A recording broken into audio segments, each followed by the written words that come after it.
नए संसद भवन में महिला आरक्षण विधेयक के पेश किए जाने से कुछ समय पहले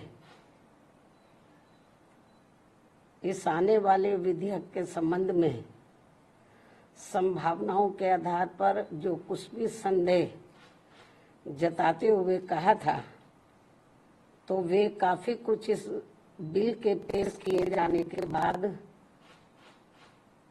सही साबित हुए हैं, क्योंकि इस महिला आरक्षण से संबंधित संविधान के 128वें संशोधन विधेयक 2023 के अंतर्गत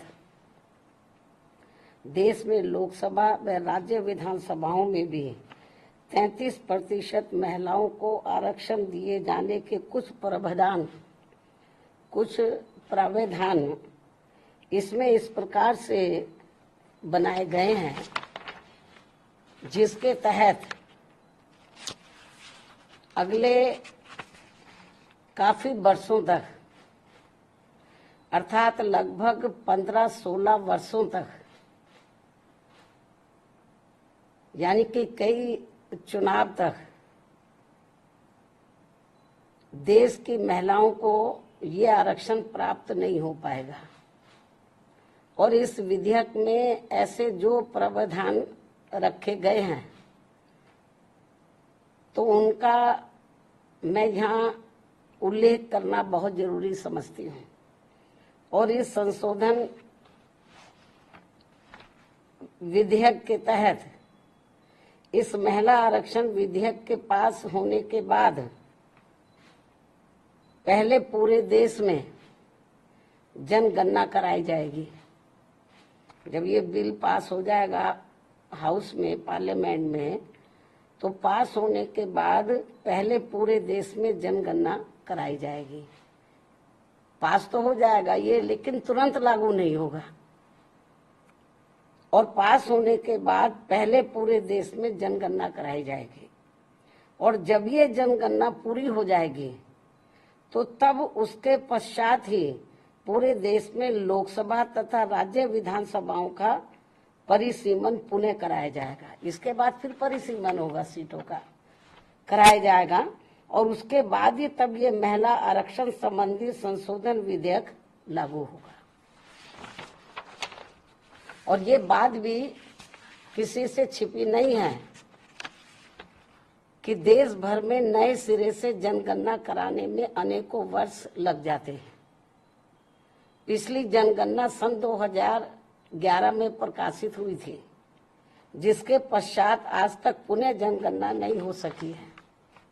ऐसी स्थिति में संविधान संशोधन के तहत इस नई जनगणना में, जिसमें अनेकों वर्ष लग जाएंगे, तो तब फिर उसके बाद ही पूरे देश में परिसीमन का कार्य शुरू किया जाएगा, जिसमें भी अनेकों वर्ष लग जाएंगे। और इस परिसीमन के पश्चात ही तब फिर ये महिला आरक्षण विधेयक लागू होगा। जबकि 128वें संशोधन विधेयक की सीमा ही 15 वर्ष रखी गई है। इस प्रकार से ये स्पष्ट है कि ये संशोधन विधेयक वास्तव में महिलाओं को आरक्षण देने की साफ नीयत से नहीं लाया गया है, बल्कि आने वाली विधानसभाओं तथा लोकसभा के चुनावों में देश की भोली भाली महिलाओं को ये प्रलोभन देकर व उनकी आंखों में धूल झोंककर उनका वोट हासिल करने की नीयत से ही लाया गया है। इसके सिवाय कुछ भी नहीं है। जैसा कि इसमें कंडीशंस रखी गई हैं, इसको लागू करने से पहले जो शर्तें रखी गई हैं। और यदि ऐसा नहीं है, ये कहते हैं ऐसा नहीं है, और यदि ऐसा नहीं है, तो फिर हमारी पार्टी सरकार से ये भी अनुरोध करती है कि सरकार इस विधेयक में से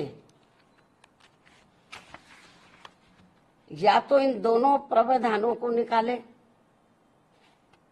या फिर कुछ ऐसे उपाय तलाशे जिससे इस विधेयक के तहत महिलाओं को जल्दी आरक्षण का लाभ मिल जाए। इसके साथ साथ यहां मैं इस बात की भी केंद्र सरकार से पुनः ये अपील करती हूं कि 33% महिलाओं के आरक्षण के अंतर्गत SC/ST को जो आरक्षण दिया। तो जुड़े रहिए हमारे साथ और देखते रहिए न्यूज़ 24।